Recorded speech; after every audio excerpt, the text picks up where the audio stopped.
Sí, son visiones de ciudad. Hay ciudades que se construyen para las personas y ciudades que se construyen para los coches. Y todas las ciudades mexicanas están construidas para los coches. Esa es como la aspiración gringa. Ese es el modelo gringo. Aspiramos a ser como California, con segundos pisos, con 8 vueltas. Y eso es a lo que anhelamos y eso lo entendemos como modernidad.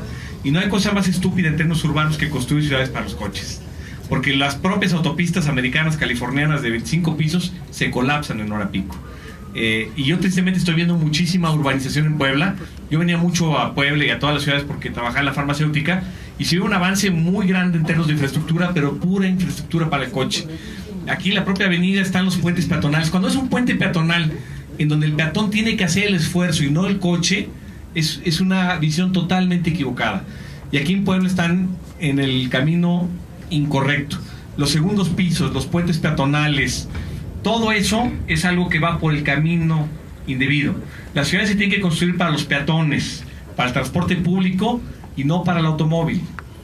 Los automóviles a final de cuentas terminan colapsando las ciudades y son dos modelos que se confrontan: el modelo de ciudad europea, de una urbanización para las personas, y el modelo americano, el modelo para los automóviles. Durante mucho tiempo y eran modelos planeados, porque hay planeación, y ya quedó demostrado que el modelo americano está colapsado. Los propios americanos están reconvirtiendo sus ciudades hacia ciudades más humanas y más peatonales y empezar a dejar ya el automóvil. Está costando un trabajo tremendo porque la cultura del uso del auto está muy arraigada y son ciudades que, como se planearon bien para el auto, se expandieron en extensiones inmensas. Entonces va a ser muy complicado transformarlas, pero van hacia ese camino. Y las ciudades mexicanas deberíamos de pensarlas para las personas. Y ojalá también hubiera un movimiento, así como hay un movimiento antigandalla, y seguramente en Puebla hay algunos movimientos en defensa de los derechos de los peatones. Incluso hasta los automovilistas en algún tramo tienen que caminar cuando se bajan del coche. Todos somos peatones. Entonces tenemos que empezar, como dijimos, las reglas elementales. Tenemos que construir ciudades donde primero se pueda caminar, después se pueda uno transportar en transporte digno, suficiente, rápido, y después pensar en ciudades para coches. Y ahí es donde tendría que estar la prioridad de la inversión de los recursos públicos. En las ciudades, por lo general, solamente el 20% de las personas tiene coche y se destina casi el 80% del gasto del dinero público al coche. Es decir, el dinero de los ayuntamientos en México se destina a los más ricos, no a los más necesitados. Y tenemos que revertir eso, tenemos que hacer que las ciudades sean caminables. Cuando alguien viaja al extranjero, se toma selfies en el metro, en el transporte público, ¿no? Estoy aquí y andan ahí presumiendo que subieron al metro de París y subieron al metro de no sé dónde, ¿no? Y aquí les da pena, ¿no? El transporte público es gancho y allá es moda, ¿no? Bueno, tenemos que hacer eso, que andar en bicicleta sea moda, que usar el transporte público sea moda, y tenemos que volver que el ser consciente con la movilidad peatonal y la movilidad eficiente sea moda, ¿no? Y no solamente por el tema de la movilidad, también hay un tema ambiental, ¿no? Tenemos que procurar formas de movernos mucho más eficientes. Cuando le contemos a nuestros nietos que nos movíamos en coche, les da risa. Y van a ver por qué les da risa. ¿Quién es aquí de ingeniería? ¿Alguien de ingeniería? ¿No? Bueno, ¿cuánto pesa un coche? ¿Un coche saben cuánto pesa? Tonelada y media, más o menos. Un coche pesa como 1,5 toneladas. ¿Y cuánto pesa una persona? 80 kilos, 50, 80, ¿no? Entonces, fíjense, más o menos utilizamos un motor de combustión para mover 1,6 toneladas. ¿Sale? Está diseñado el motor para mover 1,6 toneladas, 80 kilos nuestros y 1,500 kilos del automóvil. Es un sinsentido energético, es una estupidez humana en términos de lo que se gasta de energía para mover una persona. Es un motor que puede mover a 15 personas. Eso es lo que pesa el coche. Entonces es un sinsentido ambiental. Esto, cuando lo estemos platicando más adelante, a los nietos les va a dar risa, decir, híjole, los abuelos se movían en coche, estos babosos, ¿no? Va a ser de risa, acuérdate de mí. Hola Arne, buenas tardes. Mi nombre es Manuel Mejía. Bueno, nosotros creamos una página también que se llama Eduvial Puebla. La creamos inspirados en ti también. Y nos parece, vaya, magnífico lo que estás haciendo. De hecho, hemos estado recogiendo lo que son bien en Mostrencos. El día de ayer estuvimos, toda la semana hemos estado dándole. Pero hay algo que a mí me está haciendo mucho ruido, que al momento de ir a lo que es donde se entregan los bienes mostrencos, que es al lado de bomberos acá en Puebla, hay algo que nos han dicho, vaya, incluso ayer nos lo dijeron, no les vamos a recibir lo que son los bienes mostrencos. Y nos comentaron algo en particular. Mañana viene Poder Antigandaya, ya lo sabemos, así me dijo el jefe. Entonces ni piensen que les vamos a recibir bienes mostrencos. Entonces, es su obligación recibirlos, obviamente, pero lo que me hace mucho ruido es cómo vas a enfrentar o cómo vamos a enfrentar esa parte de que los mismos jefes digan no vamos a apoyar por Antigandaya el día de mañana, ¿no? Entonces, ¿cómo lo piensas enfrentar esa parte? ¿O qué va a hacer con los bienes mostrencos, no? El alcalde se llama Blanco Bank. Ahí están en vivo, ¿no? Alcalde Bank, mañana le vamos a echar los bienes mostrencos enfrente de su oficina. Así de sencillo, ¿eh? El Código Civil dice que tiene que entregar la autoridad municipal. Se los vamos a dejar ahí enfrente, los quiera recibir o no los quiera recibir. ¿Qué te ha pasado en el DF? Así los pueden dejar, ¿eh? Se los dejan enfrente de su oficina, ¿sale? Si no los quiere recibir, y vas a ver cómo el alcalde, después de ver el desmadre afuera de su oficina, le va a decir al que te dijo, se lo recibes. Sí, pasó en Guadalajara. En Guadalajara no los quería recibir, los dejamos enfrente del ayuntamiento, nos dijeron que se veía espantoso, y le dijimos, pues no fue elección nuestra, fue de ustedes, no los quisieron recibir, ahí están. Y al día siguiente, las puertas estaban abiertas para entregarlos donde se tienen que entregar, ¿no? Bueno, yo me llamo Ricardo, y bueno, antes de hacer mi pregunta, pues quiero hacer como un preámbulo, ¿no? A mí me llama mucho la atención tu caso porque, bueno, de entrada yo estoy en la política partidista, y a todos van a decir, wow. Y la verdad es muy difícil que los jóvenes se interesen en la política partidista como tal. A mí me llamó mucho la atención que amigos que yo he estado invitando a que participen, siempre me decían, no, ¿para qué es pelearte? No ganas nada, son puras grillas. Y desde que empezaste a sacar videos, hubo sobre todo un amigo que todo el tiempo ya tiene activadas tus alertas en Periscope, y es como de, mira, Arne ya se está peleando, Arne ya está haciendo esto, ya está haciendo aquello. Y bueno, aquí sobre todo, una vez tuve como una plática con él y me decía, es que los partidos no sirven de nada, y nosotros como ciudadanos tenemos el poder. Yo difiero mucho de ese punto de vista, y creo que sí está muy bien lo que estás haciendo, y sobre todo porque a nosotros dentro de los partidos políticos nos haces ver pues cómo es tal cual la realidad, y que hay muchos jóvenes que entran nada más por querer ser esos prepotentes, que creen tenerlo todo, que creen poder hacerlo todo, cuando en realidad no es cierto, ¿no? Y digo, a mí a veces me llegan a tachar de lo que dicen, es que tú nunca vas a cambiar eso, pero yo creo que sí se puede. Ahora, mi pregunta va en este sentido, ¿tú qué opinas sobre la participación de los jóvenes en los partidos políticos, y qué recomendaciones nos harían para que pues tanto ciudadanía, así, bueno, asociaciones civiles y demás, trabajen en conjunto con partidos políticos y que no nos estemos destrozando unos con otros, ¿no? Porque yo creo que el sistema de partidos, pues ahorita de momento no va a cambiar. Yo creo que sí va a cambiar en un futuro, pero en mucho tiempo, pero sí se necesita reoxigenar muchísimo lo que vivimos en esa dinámica. Entonces, ¿cuál es tu opinión al respecto? Sí, mira, la política, muchas personas entienden la política como el hecho de ir por un partido y ocupar un cargo público, y eso entienden como política. La política no es eso, la política es preocuparte por los demás. Nosotros estamos haciendo política en Poder Antigandaya, y ustedes están haciendo política al venir a esta plática. Eso es política, ocuparnos de los asuntos públicos. Una parte de la política es justamente ocupar un cargo en el servicio público, el poder hacer más desde el gobierno, porque el gobierno es un agente multiplicador. Lo que uno puede hacer con sus recursos personales y con buena voluntad es poco comparado con lo que podría hacer uno desde el gobierno con esa buena voluntad, pero con todos los recursos públicos. Entonces el gobierno es, si se usa bien, un agente multiplicador de cosas buenas, ¿no? Entonces desde luego que los partidos son la vía para acceder a los cargos públicos. También ya hay candidatos independientes, y son necesarios. El problema de los partidos políticos es que hoy, más que dedicarse a servir a los demás, se dedican a solaparse entre los que militan en un partido político. A todos los gobernadores corruptos los expulsan ya que no les queda de otra, ¿no? El PAN a Paredes de Sonora, y el PRI a Duarte de acá. Pero hay una cantidad de corruptos alcaldes, gobernadores, diputados. ¿Por qué no los expulsan antes de que se descubran las trácalas, no? Al contrario, los meten en la cajuela para que agarren fuero, los solapan, y eso es lo que ha ocurrido con los partidos políticos. Los partidos políticos se han vuelto agencias de colocación de corruptos. Y el problema es que las reglas adentro de los partidos políticos no las respetan los propios partidos políticos.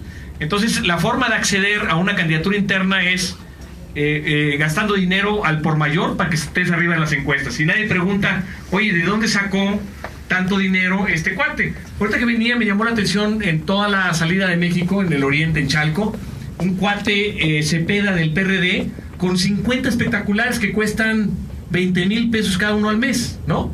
Entonces, ¿de dónde carajo saca un diputado 1,000,000 de pesos para pagar los espectaculares? Y nadie lo cuestiona. Al revés, dicen, oye, Cepeda está bien posicionado en las encuestas, vamos a empujarlo para gobernador, ¿no?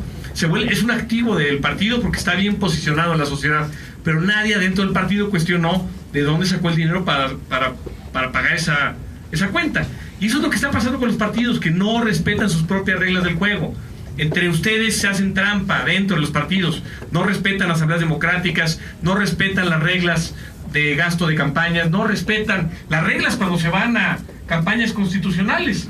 Está prohibido colgar propaganda en la calle y cuelgan propaganda en la calle. Está prohibido hacer campaña anticipada y ves al gobernador Moreno Valle en la revista Líderes diciendo, sale otro presidenciable, y va a decir, no es publicidad, es una entrevista. Ay, sí, güey, ¿no? y todos se hacen locos, ¿no? Empezando por los de su partido, ¿no? Y ese es el problema, que todos hacen lo mismo, unos con más descaro, otros con más pudor, pero de alguna u otra forma todos reproducen los mismos vicios de la política de partido. Yo por eso, yo milité en un partido político, y por eso me salí del partido político, porque no hay forma de cambiar a un...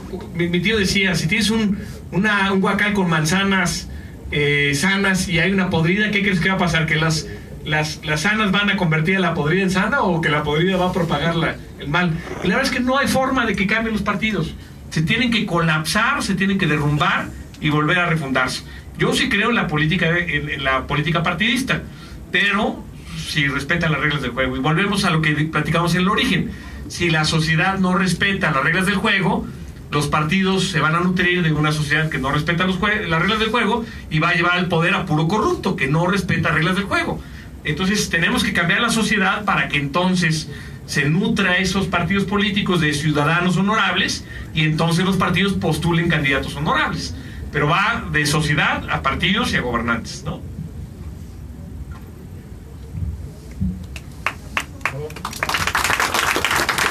Buenas noches, mi nombre es Michel Esteves. Mi comentario y la pregunta va con respecto a lo que tú mencionabas hace un momento de los derechos humanos. Creo que lo que tú estás haciendo es un despertar, no quitarnos la venda de los ojos a todos los ciudadanos, que al final de cuentas siempre decíamos y veíamos que estaba mal, pero no hacía nada, ¿no?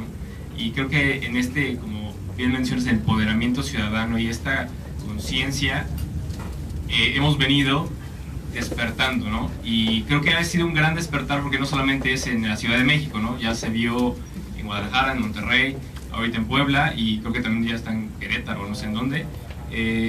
Pero bueno, esa parte de tu trabajo, que quitamos la venda de los ojos, es muy importante porque a partir de eso ya podemos ver la realidad desde otra perspectiva, ¿no? Nuestra conciencia, tanto social, digamos, o personal en la sociedad, y nuestro papel ya crece y ya mejora.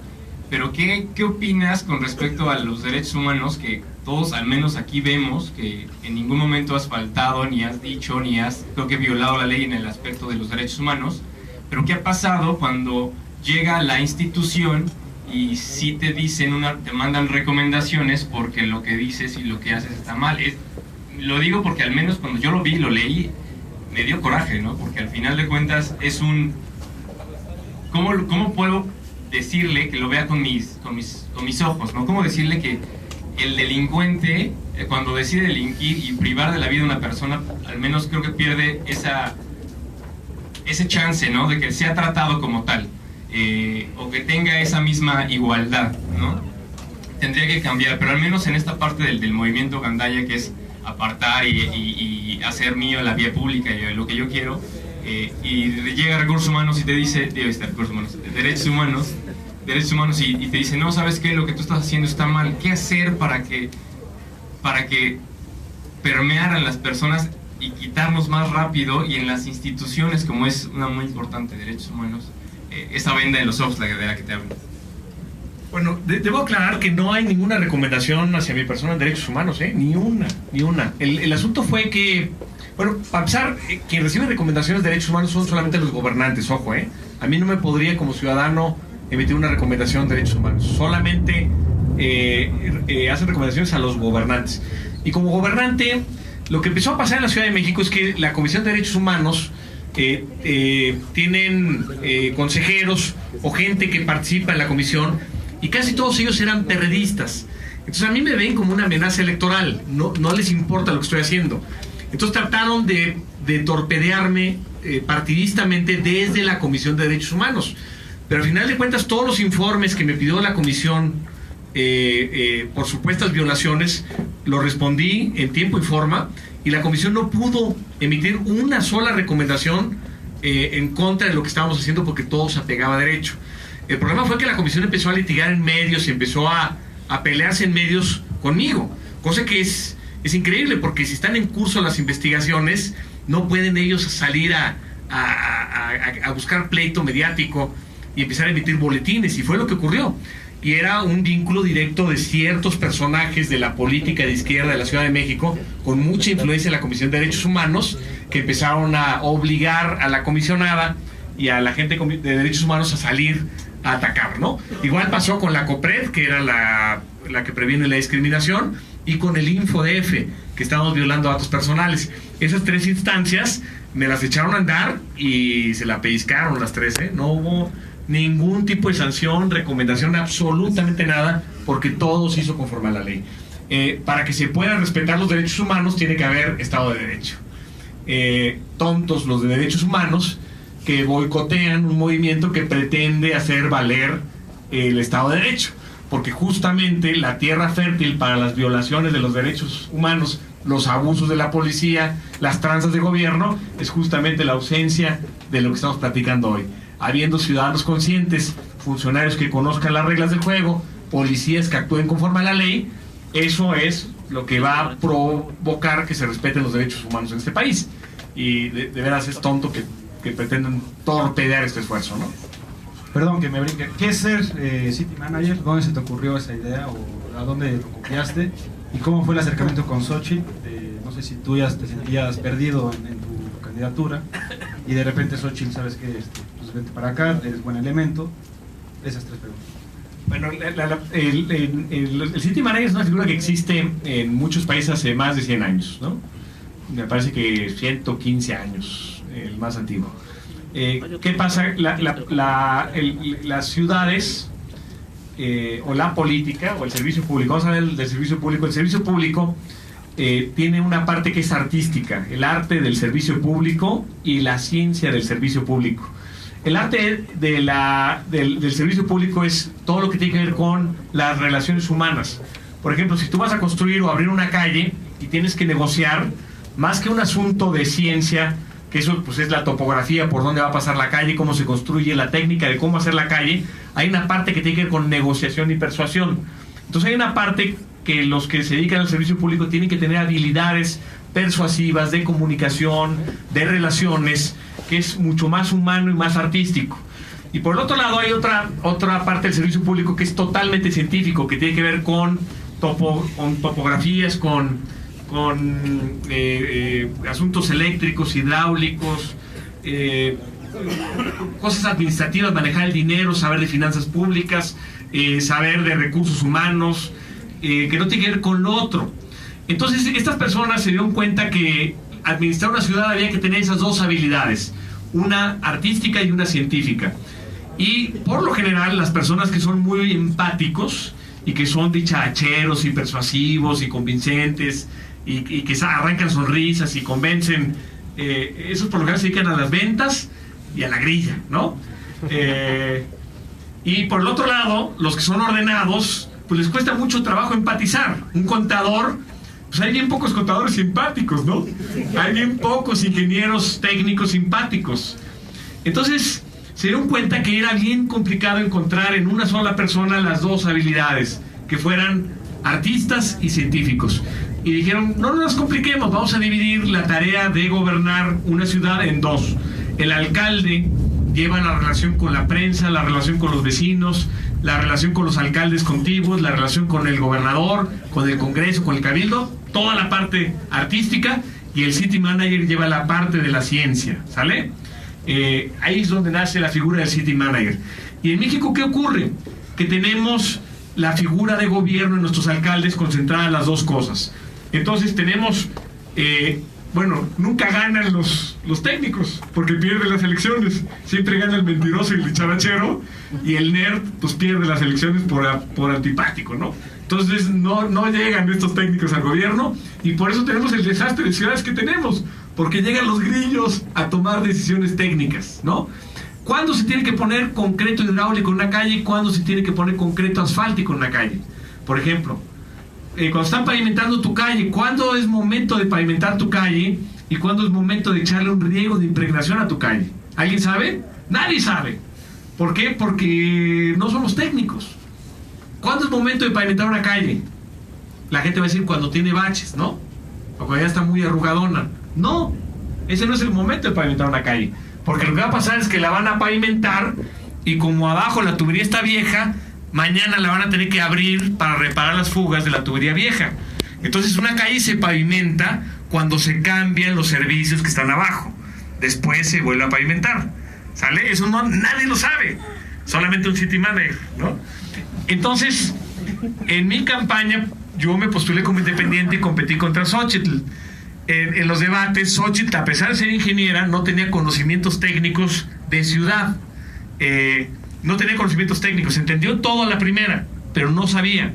Entonces, en los debates le llamaba mucho la atención que yo me dedicaba a evidenciar la carencia de conocimientos técnicos de administrar una ciudad, del PRD, del PRI, del PAN, de ella misma. Ella decía cosas que rápido la ponía en evidencia en los debates y le daba mucha risa porque sabía que era muy mal hablada, decía, me chingaste, ¿no? Y lo decía en vivo. La verdad no sabía, y ahorita me vengo dando cuenta que no se pavimenta la calle así. Entonces, cada vez que acababa el debate me decía, vente de mi City Manager, hermano, vas a perder, ¿no? Vente de mi City Manager. Y le decía yo al revés, no, vete tú de mi alcaldesa, ¿no? Yo voy a necesitar. Y mi campaña fue, contrata un City Manager, no un grillo. Evidentemente, la propuesta de meter orden, la propuesta de hacer las cosas dolorosas y necesarias, pues no es sexy en una campaña, ¿no? Es como el noviazgo o el matrimonio. Cuando te casas no le dices con la que te vas a casar que roncas, que la suegra es una pesadilla. Eso después lo tiene que descubrir, ¿no? No se trata de decir mentiras, sino de no decir toda la verdad en las campañas. Y eso es lo malo, que en México o eliges un City Manager o eliges un alcalde. Y debería de haber las dos figuras. La persona que gana la elección popular, pero el alcalde no debería de tener mano en las cosas técnicas. Los alcaldes en Estados Unidos no deciden sobre quién es el director de obras, no deciden sobre quién es el de servicios urbanos, no deciden sobre quién es el jefe de la policía. Eso lo decía el City Manager. El alcalde nada más sonríe y corta listones. Le quitas todo ese poder. De hecho, yo le dije a Xóchitl Gálvez, le digo, órale, me voy City Manager, pero la de veras, no de figura decorativa. Si tú decides ponerme City Manager, yo voy a controlar al 90% del personal de la delegación y tú nada más al 10%. Yo voy a controlar el 95% del presupuesto y tú nada más el 5%. Eso es City Manager. Me dice, sí, ya entendí la campaña, de eso se trata. Y ahí fue donde yo empecé a admirarla mucho, porque una mujer que no tiene miedo, una mujer que tiene la seguridad de poder contratar a alguien que quizás sepa más que ella y no tener miedo, eso habla muy bien de ella. Eso habla de que es una gran líder. Y soltó todo, me dijo, órale, pon tú el director de obras, el de servicios urbanos, a toda la gente que te toca poner, la nombras tú. Tú me vas a responder, ¿no? ¿Y el partido no le echó? Y desde luego que se tuvo que pelear con su partido. Que eso fue, además, la valentía de mandar a la fregada a su partido y decirle, esto es un asunto técnico donde los grillos no tienen que opinar. No tienen por qué los panistas opinar sobre los baches. No tienen por qué los panistas opinar sobre las lámparas fundidas. Opinen sobre la parte que sí les toca, la parte de participación ciudadana, la parte de medios, la parte de prensa, esa parte, el arte, la política, pero no se metan aquí. Y eso sí me dijo, si hay algún panista que tenga conocimientos técnicos, te pediría que, si empata con un periodista, dale chamba al panista. Y desde luego que yo no tuve empacho en armar equipo con los que estaban técnicamente calificados para el puesto, pero eso sí le dije, estos cuates si no chambean y no responden, se van, me dice, adelante, ¿no? Así fue como surgió la figura de City Manager en la delegación. Y bueno, la idea es que se independice de la grilla esa figura, que esté ya en reglamento y que el alcalde que entre no puede cambiar a los técnicos, sino que esos técnicos tengan ya programas de gobierno de largo plazo, ¿no?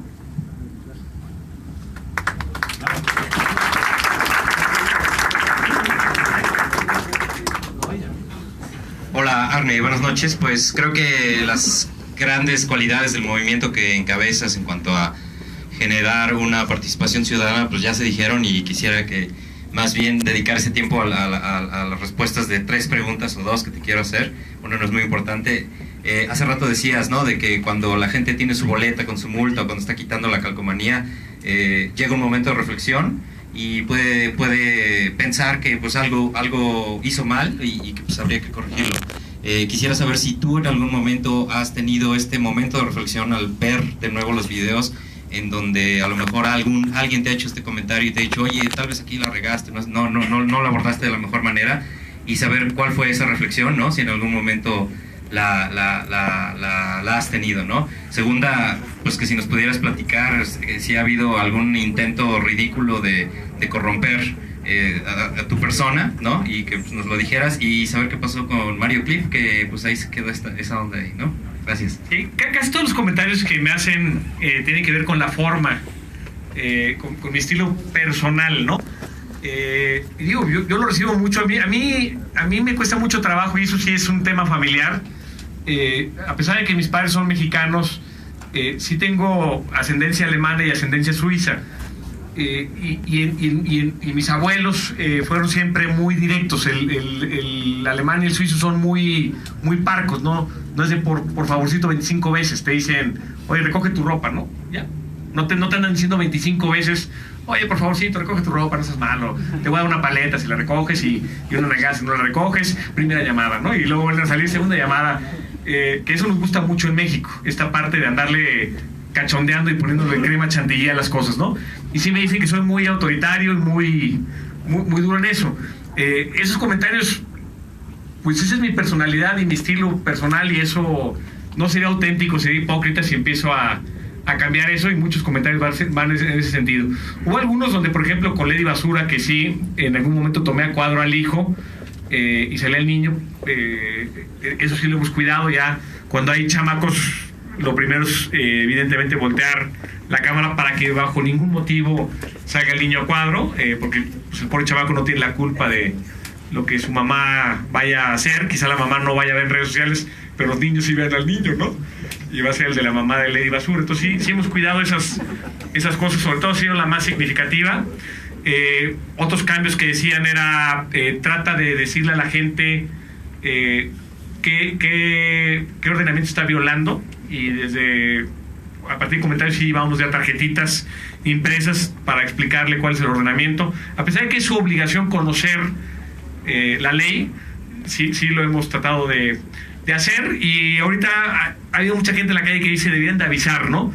Y si hay algunas brigadas que están avisando en buena onda, que dicen, oye, mira, si esa es la queja, pues pasamos un día antes, te ponemos una notificación en tu puerta para que luego no andes diciendo. Pero más como un asunto ya no perder tiempo discutiendo, decir, sí, te avisamos y te lo ponemos en tu puerta, ¿no? Eso en cuanto a la parte de corregir cosas, ¿no? Una última pregunta, Arne, ya para irnos despidiendo. Comentas sobre el tema de las banquetas, y me interesó mucho esta publicación que acabas de hacer sobre el jardín infiltrante. Creo que es un nuevo modelo, y me gustaría saber cuáles son los beneficios, porque creo que también dan espacio a locatarios. Beneficios, de quién fue la idea, y si se va a replicar o se piensa replicar en distintos puntos de la ciudad, con respecto por el problema del Sherwin-Williams, que fue por eso que creo que se echó a andar. Entonces esas son mis 3 preguntas. Bien, hoy hemos tenido un un seminario de administración municipal. Si se fijan, pasamos por muchos temas de movilidad, ligeramente el tema de las banquetas, la peatonalización, hablamos del tema de Estado de Derecho, de gobernabilidad a nivel calle, y hablamos un poquito ahora del tema del agua. El grave problema de las ciudades, no solamente las mexicanas, y sobre todo las mexicanas, les voy a decir por qué. Los núcleos en México, o las ciudades más viejas en México, se edificaron o se constituyeron a partir de rutas de comercio y asuntos de minas, sobre todo en el norte, por ejemplo Zacatecas, pues era una ciudad minera, Guanajuato, todo el Bajío, eran zonas mineras y zonas de paso. En el caso de Hermosillo, pues era una estación de tren que iba hacia el Valle del Yaqui. Entonces las ciudades no fueron escogidas por sus características de habitabilidad, se escogieron por otras razones. Y por lo general donde hay o hubo alguna vez minerales, pues quizá nunca hubo agua. Y entonces las ciudades empiezan a enfrentar problemas hídricos serios. Todas las ciudades, sin excepción, tienen problemas serios de agua. Y cada vez tienen que traer agua de más lejos. Y el problema es que el agua tiene un ciclo natural. Es el ciclo hídrico, ¿no? La evaporación de los mares genera humedad. Esa humedad pasa al continente por vientos. No sé si sepa por qué se genera el viento. El mar es más frío de día relativo a la tierra se calienta más, el agua tarda más en calentarse, y cuando hay una superficie caliente el aire sube, se evapora, va subiendo, y ese aire que sube genera un vacío y hace que el aire del otro lado se desplace, y es así como el aire húmedo del mar pasa a la tierra, al continente. Y estas nubes, cuando empiezan a subir, se colapsa, se condensa ya el agua y cae, ¿no? Cuando choca con montañas, sobre todo, pasa muchísimo. Bueno, aquí tienen el ejemplo, ¿no? Tienen de un lado la parte de Córdoba y Orizaba, que es súper húmedo, y después cruzan a Tehuacán y es completamente árida. Las nubes se exprimen en las cordilleras y ya prácticamente no llega humedad de este lado, ¿no? Pero bueno, ese es el ciclo de la lluvia. Y el agua, cuando llueve, cuando no había ciudades, pues llegaba al campo y el agua por gravedad baja, la que no se alcanza a evaporar otra vez, y esa agua se empieza a acumular en unas bolsas que se llaman acuíferos. Muchos de estos lugares de acumulación después tienen salidas, lloran y surgen manantiales o ríos o lloraderos y vuelve otra vez al mar, ¿no? Pero esas bolsas por lo general están a veces en lo muy profundo de las ciudades y tenemos estos acuíferos. El problema cuando urbanizamos es que construimos un drenaje, nada más, un drenaje para desahogar nuestros desechos sanitarios. Es un drenaje que pues por ahí se va la pipí, la popó del excusado y la regadera, ¿no? La industria. Pero cuando llueve, ese mismo drenaje lo utilizamos para desahogar el agua pluvial. Y ese es un error de diseño de las ciudades en nuestro país. El agua limpia que nos trae la naturaleza, en cuanto cae, la mezclamos con la popó. La ensuciamos y la mandamos a los ríos limpios, todo junto. Y lo que tenemos que empezar a hacer en las ciudades es a restablecer el ciclo hídrico y cambiar esta forma de hacer ciudad. Y hay dos vías de hacerlo. Una es construir un drenaje diferenciado que logre captar el agua de lluvia y no la mezcle con los desechos sanitarios, y esa agua se pueda tirar a los ríos en las ciudades que haya ríos, que son pocas, o esta solución de jardines infiltrantes. ¿Qué es un jardín infiltrante? Un jardín infiltrante es una porción de suelo urbano que estaba pavimentada, chapopoteada, que no tiene un uso significativo. Entonces lo que hicimos ahí fue recuperar cerca de 300 metros cuadrados de un carril que servía para estacionar coches sobre la banqueta. Entonces hicimos un hoyo grande, un hoyo de 3 metros de profundidad. Lo voy a decir de forma muy simple, pero es un poco más complicado. Vaciamos la tierra, que es, digamos, impermeable al agua, la que impide el tránsito fluido del agua, suelos tepetatosos o suelos que no permiten la filtración rápida, y rellenamos con piedras, tezontles, balastos, y cosas que permiten rápido el escurrimiento del agua. Y arriba de todo eso pusimos plantas. Entonces, ¿qué va a hacer este jardín? Cuando llueve, el agua ya no va a llegar a las coladeras, va a llegar a este jardín verde, la humedad va a escurrir por la tierra, las raíces cumplen con un propósito de filtración, y las tierras y las arenas van filtrando el agua, y va a llegar un momento en donde se va a llenar como una esponja abajo de la tierra. No lo vamos a ver, va a quedar abajo de la tierra, y esa superficie o ese volumen tremendo poco a poco va a ir escurriendo esa agua y volviéndola a inyectar al subsuelo. Es decir, estas esponjas sirven para captar el agua de una tormenta, almacenarla temporalmente y poco a poco irla infiltrando al subsuelo. Eso lo dijo alguien en un tuit, no resuelve el problema de la Ciudad de México. Es como de pretender decir que sembrar un árbol va a resolver el problema de la contaminación. Pues no lo resuelve una sola. El asunto es que se tiene que replicar por miles de veces. Un árbol, sembrar árboles es la solución para limpiar el aire de las ciudades, pero no hay que sembrar uno, hay que sembrar uno en cada 3 metros lineales. Igual acá, este jardín infiltrante es el primero de la Ciudad de México que se tiene que replicar en todos lados. Costó 1.800.000 pesos construir eso. La gente dice es muy caro. No hay cosa más cara que no tener agua.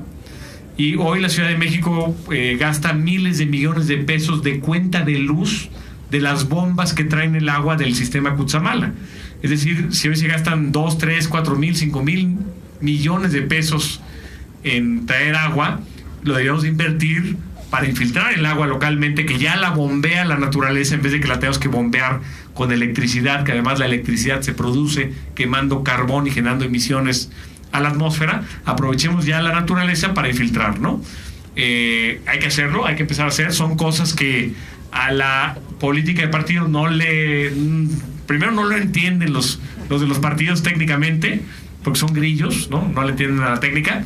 Y segundo, porque es más fácil regalar despensas para comprar voluntades que construir jardines infiltrantes, ¿no? Los jardines infiltrantes no dan votos. La viabilidad de la ciudad dice, pues para cuando rescaten la ciudad en 100 años ya nadie se va a acordar, ¿no? El chiste es la siguiente elección, ¿no? Que nos recuerden la siguiente elección. Pues eso se gana con tortas, con pendones, con spots, con corridas, con conciertos populares, ¿no?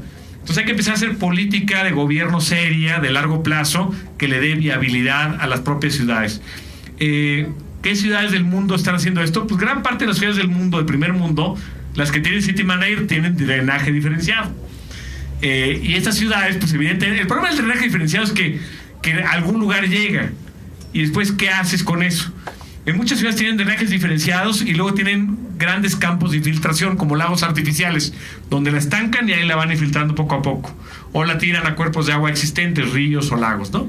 Y donde no, empiezan a generar estas soluciones.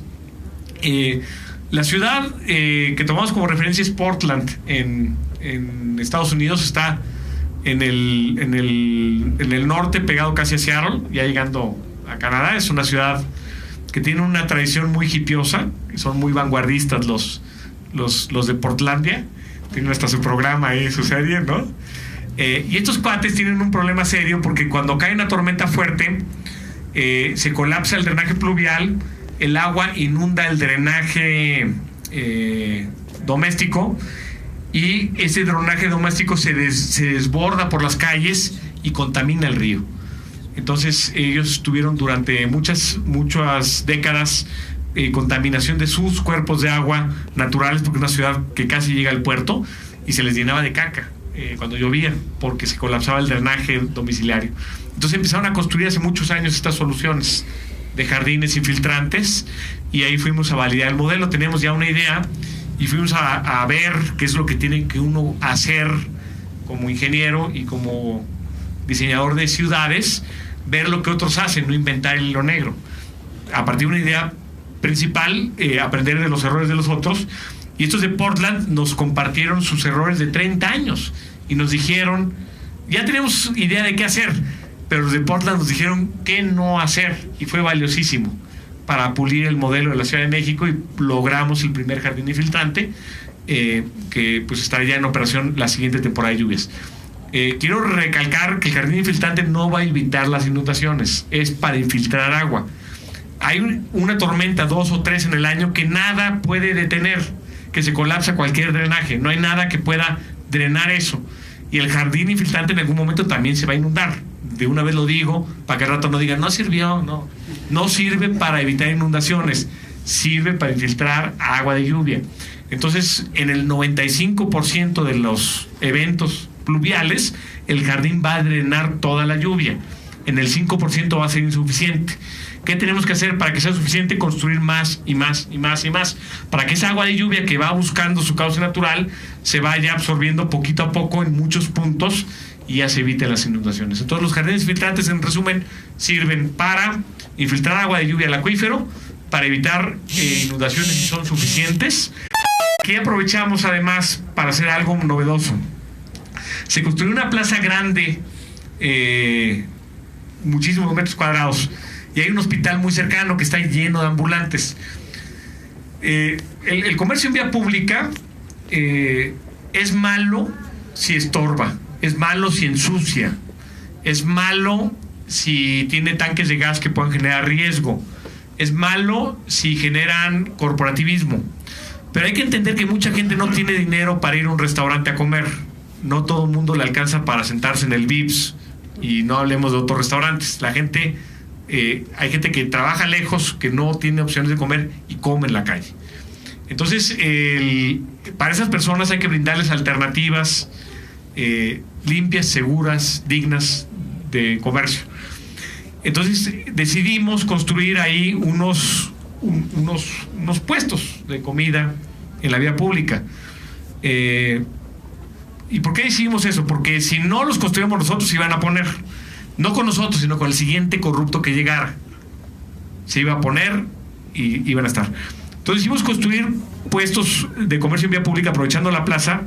Primero porque sabemos que hay puestos y hay necesidad. Entonces vamos a reubicar algunos de los puestos que estorban y son insalubres afuera del hospital a estos lugares, a estos 3 lugares.